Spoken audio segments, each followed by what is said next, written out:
再来看，今仔是国庆连假的第3天哦，国道一定有上排车潮咯。早起10点哦，国道5号雪山崩坑，嘛已经摊2公里外。高速公路局是预告讲，下晡3点开始哦，包括国道1号上排苗栗湖口路段、国道3号上排关西到大溪哦，车拢会真多。国道5号哦，嘛有可能会塞到半暝。 警方徛伫重要路口，速度交通各位早起8点开始，伫国贸上北各入口启动10度预控。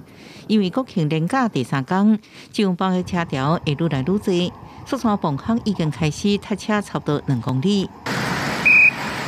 根据高公局有讲，车到全港交通量是115百万车公里，为下晡3点开始，包含国际上北、苗栗到湖口路段、国三上北、关西到大溪拢是车多路段。尤其特别注意的是，若假日一定会台台公路可能会塞到半暝啊。北区的部分，在苗栗到湖口路段以及关西到大溪路段，在下午的3点还是有一些拥塞，一直到下午的9点、10点左右。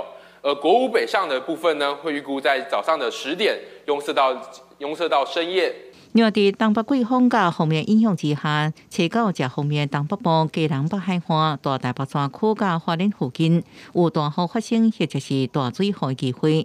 接到国庆日，东北部水汽游玩真多，要到11拜3开始，水汽才会豆豆减少。